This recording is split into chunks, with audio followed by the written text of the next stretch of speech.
chanson de Madonna ferait référence à son ex-mari, Guy Ritchie. La chanteuse parle de son mariage de 8 ans en ces termes. J'ai essayé d'être une gentille fille, une bonne épouse, quitte à me rabaisser, et si je n'ai pas réussi, je m'en contrefous. Cette semaine, Madonna faisait son grand retour avec un nouvel album et déjà la chanteuse défrait la chronique. La raison de ce buzz, une chanson dans laquelle la star règle violemment ses comptes avec son ex-mari, le réalisateur Guy Ritchie. Une première depuis leur divorce en 2008. Alors pourquoi Madonna est-elle toujours hantée par cette histoire finie depuis 4 ans? Pourquoi a-t-elle longtemps cru que Guy Ritchie était l'homme de sa vie? Il aurait fallu que je me casse les 2 bras et les 2 jambes pour ne pas venir soutenir mon mari. Vous allez découvrir comment, par amour, la reine de la provocation s'est transformée en épouse modèle. Vous voulez que je vous lise le premier chapitre?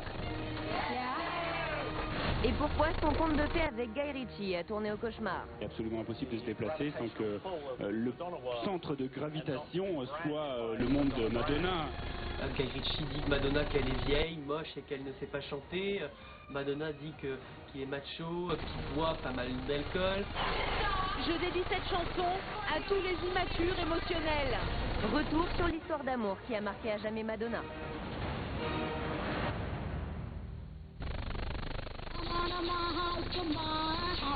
Nous sommes en 2002 sur le tournage du film À la dérive. Madonna est dirigée pour la première fois par son mari Guy Ritchie. Il lui a offert un premier rôle. C'est bon, ça suffit.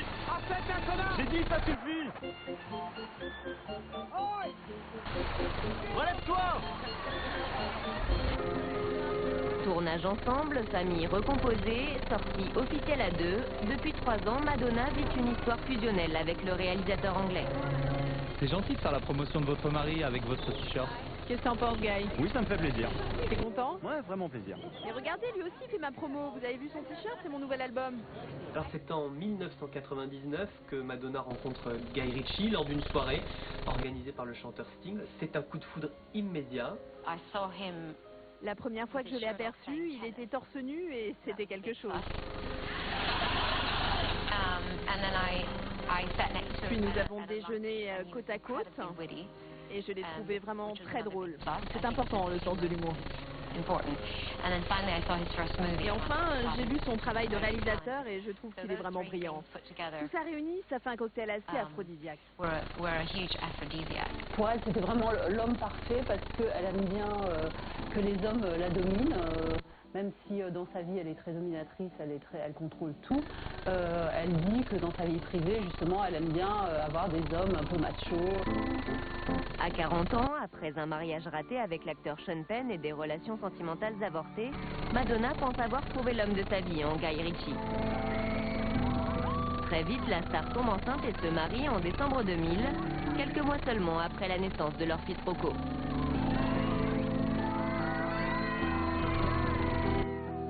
C'est la seconde fois que Madonna se marie et elle veut faire les choses bien comme il faut. Elle porte un diadème qu'aurait porté Grace Kelly également. On parle d'1,5 million de budget pour le mariage. Comment se passe la vie de jeune marié? Fabuleux. Hein, Guy, qu'est-ce que t'en penses? Oui, vraiment fabuleux. Et quelle est la meilleure chose pour vous dans le mariage? Je sais pas. C'est juste magnifique. Maintenant, je peux l'appeler mon mari et plus mon petit ami. C'est sympa? Par amour, Madonna quitte son appartement new-yorkais pour s'installer avec Guy Ritchie dans un manoir perdu dans la campagne anglaise.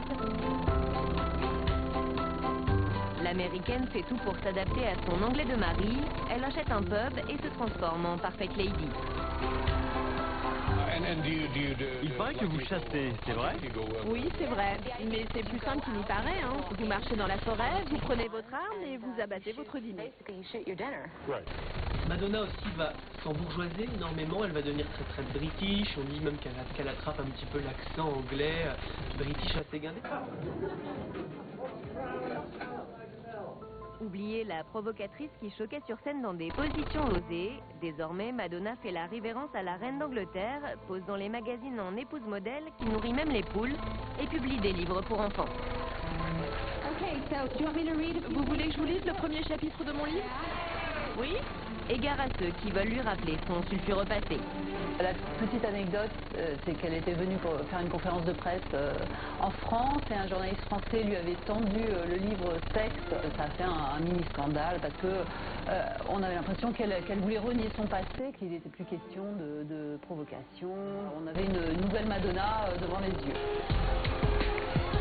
Pour réussir son mariage, Madonna est prête à toutes les concessions. En retour, Guy Ritchie accepte de faire quelques sacrifices, et pas des moindres. Guy Ritchie va accepter de se convertir à la Kabbale, dont Madonna est une adepte et dont elle est toujours adepte aujourd'hui, jusqu'à même se circoncire par exemple. Mais le plus difficile pour l'époux de Madonna est de réussir à composer avec l'incroyable notoriété de sa femme. Vous dites que vous vous en foutez un peu d'être traité de Monsieur Madonna, finalement, ça vous embête pas beaucoup. Vous dites que c'est un peu inévitable. Bon, écoutez, Madonna est tellement plus connue que moi et que vous d'ailleurs aussi. Que, bon, je pense que c'est assez inévitable, effectivement, qu'au bout du compte, on ait un nom associé parce qu'il est absolument impossible de se déplacer sans que le centre de gravitation soit le monde de Madonna et non moi. Un statut de mari de plus en plus pesant pour le réalisateur. La presse s'intéresse plus à sa vie privée qu'à son travail, comme lorsqu'il présente son film Rock'n'Rolla. Quel est le secret d'un mariage réussi? Et que faites-vous pour l'entretenir? Je pense qu'il faut aimer son épouse. C'est assez ennuyeux comme réponse. Non, mais je voulais savoir... Non, c'est bon, ça suffit. La passion des débuts s'est émoussée et le retour à la réalité est douloureux pour Madonna. La star découvre que son mari n'est pas le prince charmant qu'elle s'imaginait. On dit que Guy Ritchie est aussi quelqu'un qui boit pas mal d'alcool, qui sort un petit peu trop à son goût, et surtout ce qui embête beaucoup Madonna, c'est qu'il s'occupe pas beaucoup des enfants. Parmi les tensions dans le couple, il y a aussi le fait que Guy Ritchie ne soutient pas musicalement Madonna et qu'ils sont vraiment pas sur la même longueur d'onde, et à un moment il dira même que Hang Up est une chanson pourrie. En plus de ces critiques, la star doit supporter l'indifférence croissante de son mari à son égard.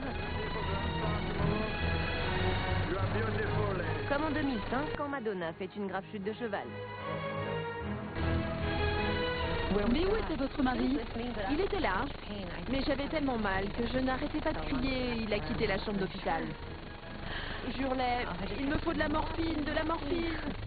Elle tombe de cheval, elle se fait très mal, et Guy Ritchie n'est pas tellement là pour la soutenir. Et très vite, il y a eu des rumeurs comme quoi le couple n'allait pas très bien. La froideur de Guy Ritchie aurait même poussé la star dans les bras d'un célèbre joueur de baseball. De quoi alimenter les rumeurs de divorce systématiquement démenties par les représentants de Madonna jusqu'au 15 octobre 2008. C'est officiel, Madonna et Guy Ritchie divorcent après 8 ans de mariage. Madonna est en pleine tournée mondiale quand elle décide de jeter l'éponge. Quelques heures après l'annonce officielle de la rupture, elle s'adresse à ses fans en concert. Je dédie cette chanson à tous ceux qui sont immatures émotionnellement. Je suis sûre que vous en connaissez. Moi en tout cas, j'en connais bien un. Une déclaration de guerre qui va marquer l'ouverture des hostilités entre les ex-amoureux. Et la réponse de Guy Ritchie ne se fait pas attendre. Vieille, grosse, moche et ridée. C'est ce qu'aurait confié Guy Ritchie sur Madonna à un proche qui s'est empressé de le répéter à la presse. Tous les coups sont permis, les détails les plus intimes du couple sont livrés en pâture aux médias.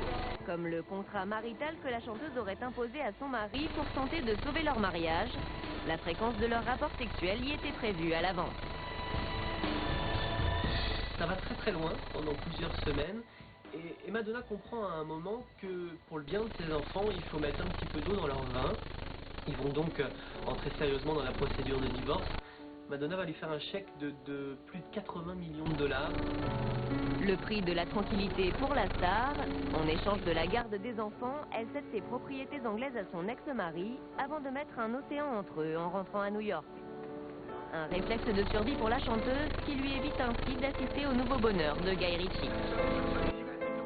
Quelques mois seulement après leur rupture, il s'affiche déjà au bras de sa nouvelle compagne. En septembre dernier, elle donnait naissance à leur petit garçon et le réalisateur serait sur le point de la demander en mariage.